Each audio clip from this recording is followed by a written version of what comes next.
தனியா அறையில கூட்டு போய் அவ உடம்புக்குள்ளாடி எல்லாம் கையை போட்டு பார்க்கறது, அது வேற வழி இல்லாமல் 3வது மாடியில் இருந்து குதித்து தற்கொலை செய்து, அது தற்கொலை அல்ல கொலை. இதுங்க எல்லாம் மனித ஜென்மங்க தானே. நீதி வழங்கும் போது அண்ணன் தம்பி சொந்தம் பந்தம் பணக்கார ஏழை எதையுமே பார்க்க கூடாதுடா, நாயத்தை மட்டும் தான் சொல்லணும். அனைவருக்கும் வணக்கம். கன்னியாகுமரி மாவட்டம் கரிங்கல் பெத்லஹேம் நர்சிங் கல்லூரியில் சில நாட்களுக்கு முன்பு சாப்பாடு சாப்பிட்டதில் பிரச்சனை வந்து சில மாணவர்களுக்கு ஃபுட் பாய்சன் ஆயிடும். அப்போ நிறைய சேனல்கள், யூடியூப் சேனல் சம்மந்தப்பட்டதா ஒரு அன்சிஜி அப்படின்னு ஒரு பொண்ணு வந்து இன்டர்வியூ கொடுத்துருக்கா. ஸோ அப்படி நம்மளுடைய கல்லூரி நிர்வாகத்தை பற்றி, சாப்பாடை பற்றி வெளியே சொல்லிட்டாலே அப்படிங்கிறதுக்காக அன்று முதல் அவள் இந்த உலகத்தை விட்டு போகிறது வரைக்கும் அந்த கல்லூரியினுடைய பிரின்சிபால் மற்றும் துறை சார்ந்த ஆசிரியர்கள், பேராசிரியர்களால் துன்புறுத்தப்பட்டிருக்காள், மன உளைச்சலுக்கு ஆளாகப்பட்டிருக்கிறாள்.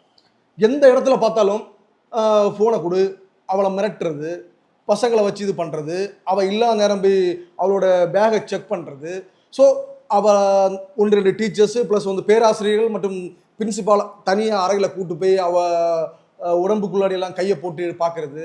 ஸோ மொபைலை வச்சுருக்காளா அப்படிங்கிறத ஒரு மாணவியை பிடிக்கல அப்படின்னா என்னெல்லாம் புறம் சொல்ல முடியுமோ அத்தனை விஷயங்களையும், உண்மைக்கு புறம்பான ஒரு விஷயத்தை பரப்பி அந்த மாணவியை மன உளைச்சலுக்கு ஆளாக்கியிருக்க பெத்லஹேம் கல்லூரியினுடைய பிரின்சிபால்.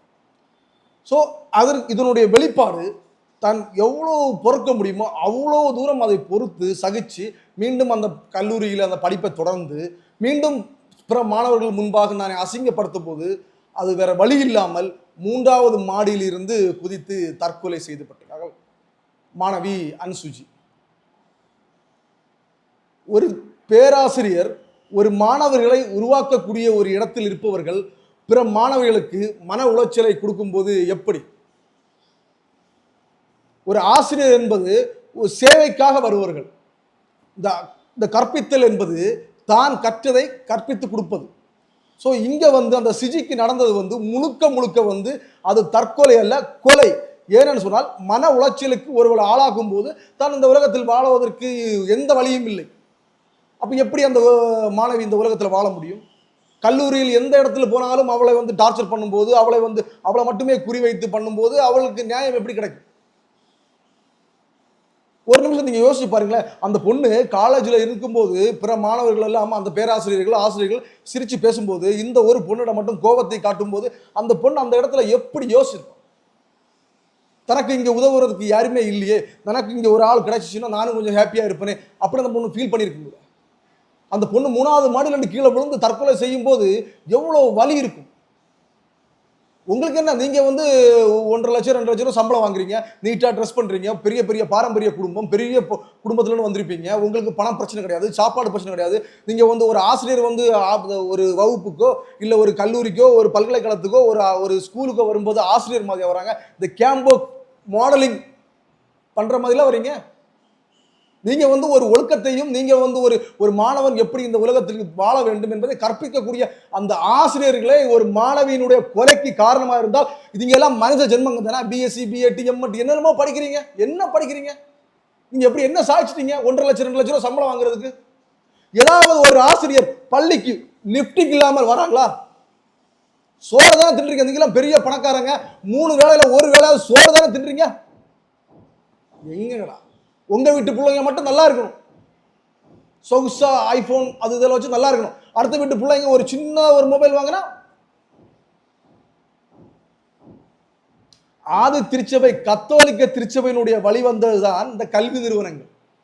சேவைக்காக வந்தது, பணம் அல்ல. தான் படித்தது எனக்கு தெரிந்தது 4 பேருக்கு சொல்லணுங்கிற ஒரு இதுல வந்ததுதான் கத்தோலிக்க திருச்சபை கொண்டு வந்த கல்வி நிறுவனங்கள். சேவை, சர்வீஸ், அங்க பணம் இல்லை.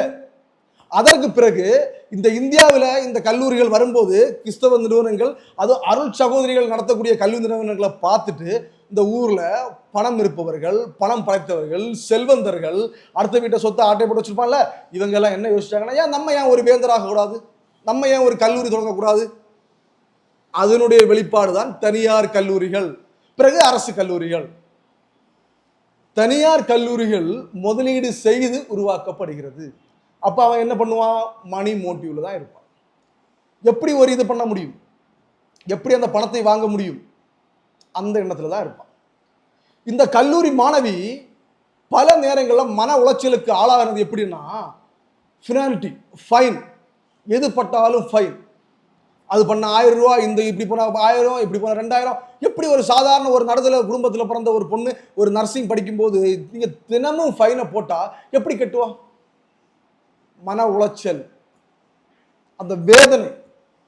நீங்க வேதனை கொடுக்க கொடுக்க கொடுக்க கொடுக்க அந்த பொண்ணுடைய மனசு அப்படியே இருவிரும். இந்த உலகத்துல இது வாழ முடியாது, இந்த உலகத்துல நம்மளை வாழ விட மாட்டாங்க. ஏன்னா இங்க இருக்கக்கூடியது 6 அறிவு கொண்ட மனித உயிர்கள் அப்படின்னு நீங்க நினைக்கிறீங்க. மனித உயிர்கள்ல மனித மிருகங்கள்.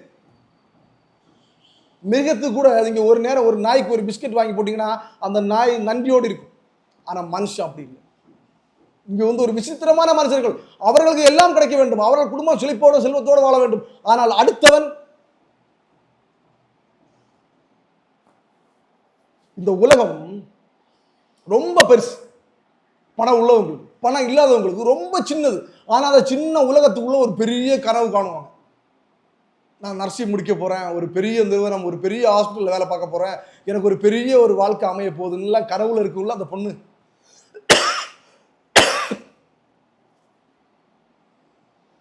எந்த மாதிரியான உலகத்தில் வாழ்ந்துட்டு இருக்கு? அந்த பொண்ணு மாடியில இருந்து அப்படி கீழே விழுந்து சாகும் போது அந்த பொண்ணோட கண்ணுல என்ன தெரிச்சிருக்கு? நம்மளை யாராவது காப்பாற்ற மாட்டாங்களா? இந்த உலகத்தில் நமக்கு நியாயம் கிடைக்காதா?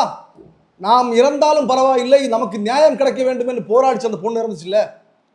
ஒரு பேராசிரியர், தலைமை ஆசிரியர், பிரின்சிபால், உதவி பேராசிரியர்கள் உங்கள் வீட்டு பிள்ளை போல பார்க்கணும். உங்களை நம்பி இல்லை, அவங்க பெற்றோர்கள் அனுப்பியிருக்காங்க. கேவலம்.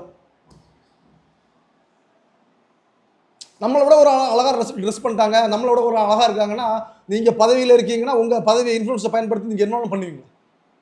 அதிகாரம், அதிகார திமிர். ஒரு குடும்பம் உங்களுக்கு அது ஒரு உயிர். ஆனா ஒரு குடும்பத்துக்கு அது வாழ்க்கை. அது எவ்வளவு கனவோடு இருந்திருப்பாங்க. கல்லூரி மாணவிகளுடைய போராட்டம் சாதாரண போராட்டம் இல்லை. நேற்றைக்கு நம்மளுடைய நண்பி டீம் கூட அங்கே இருந்தாங்க, அந்த ஸ்பாட்ல இருந்தாங்க. போலீஸ்காரங்க அடிக்கிறாங்க, தூக்கி ஏதோ அந்த குப்பையை வண்டிக்குள்ள அல்றது மாதிரி தூக்கி போடுறாங்க. ஆனா கடைசி வரைக்கும் அந்த பசங்க போராட்டத்தில் தோல்வி அடையவே இல்லையே. தோண்டு எழுந்து உள்ள ஏறி போனாங்க, போராடுவோம் அப்படிங்கிறதுக்காக. பெருந்தலைவர் காமராஜர் கண்ட கனவுடா இது. ஏழை பிள்ளைகள் கூட கல்வி கிடைக்கணும். அந்த கல்வியை பணம் வைத்து பணத்தை பிணமாக தின்னக்கூடிய நாய்கள். இந்த பெத்லேயம் கல்லூரியினுடைய தாளாளர் மற்றும் தலைமை ஆசிரியர், பிரின்சிபால், அதுக்கு உதவியா இருந்த ஒரு 5-6 பேராசிரியர். ஒரு நாய்க்கு கூட நன்றி இருக்கணும். நாய் கட்ட நாய் பை. பெத்லேயம் கல்லூரி. பெத்லேயம்னா என்னடா பெத்லேயம்? பெத்லேயம்னால் உலகத்துக்கே அன்பையும் சமாதானத்தையும் போதித்த கிறிஸ்தவத்தினுடைய முதல் முக்கிய கொள்கை. அது ஆண்டவர் இயேசு கிறிஸ்து பிறந்த ஊரின் பேர் பெத்லேம். அந்த பேர்ல காலேஜை வச்சுட்டு பிணம் தின்னி பயலா இருக்கிறா. எப்படா நீங்கள சோறு தின்றீங்க? சோறு தானே தின்றீங்க. 3 நேரத்தில் 1 நேரமா சோறு தின்றீங்களா? நீங்களாம் பெரிய பணக்காரர்கள், பணம் படைத்தவர்கள், செல்வந்தர்கள், மிட்டான் மிராசுகள். ஏழைகள் கொஞ்சம் கருணை காட்டுங்க. போகும்போது என்னடா கொண்டு போவீங்க? என்ன கொண்டு போவீங்க? தலைமறைவு. பிரின்சிபால் தலைமறைவு, கூட இருந்த உதவி ஆசிரியர்கள் எல்லாம் தலைமறைவு. எதுக்குடா தலைமறைவு? நியாயமா இருந்தா எதுக்குடா தலைமறைவு? நீங்க எதுக்கு வந்தீங்க? ரவுடிசம் பண்ண வந்தீங்களா? கட்ட பஞ்சாயத்து பண்ண வந்தீங்களா? அது பெத்லேயம்னு பேரை வச்சுட்டு எவ்வளவு புனிதமான பேர். நாய் பெயர்.